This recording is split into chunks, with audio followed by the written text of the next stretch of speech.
लोकसभा चुनाव के दूसरे चरण में 13 राज्यों की 88 सीटों पर वोटिंग हो रही है और इसको लेकर हाई वोल्टेज प्रचार अभियान बुधवार की शाम को थम गया था।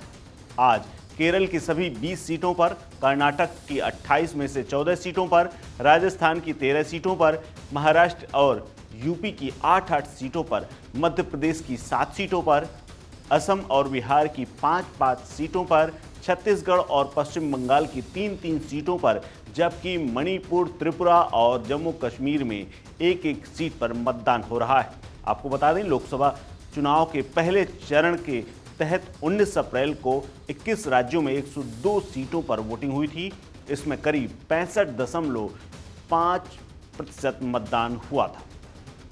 दूसरे फेज में जिन सीटों पर वोटिंग होनी है, वहां से कई दिग्गजों की प्रतिष्ठा दांव पर है। इनमें से केंद्रीय मंत्री राजीव चंद्रशेखर तिरुवनंतपुरम से, बीजेपी नेता तेजस्वी सूर्या कर्नाटक से, मथुरा से हेमा मालिनी, मेरठ से अरुण गोविल, कांग्रेस नेता राहुल गांधी वायनाड से, तिरुवनंतपुरम से कांग्रेस नेता शशि थरूर, कर्नाटक के डिप्टी सीएम डीके शिवकुमार के भाई डीके सुरेश कांग्रेस से और कर्नाटक के पूर्व मुख्यमंत्री एचडी कुमार स्वामी जेडीएस शामिल है।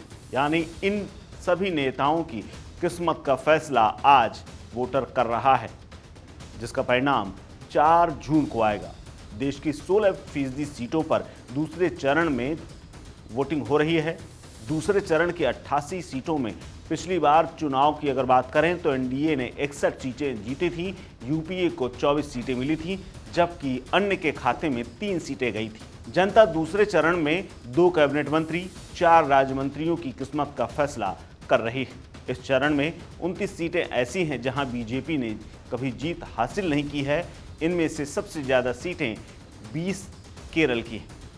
यूपी की बात करें तो दूसरे चरण में 8 सीटों पर वोटिंग हो रही, जिनमें से 7 सीटें पिछली बार यानी 2019 में बीजेपी के पास हुआ करती थी।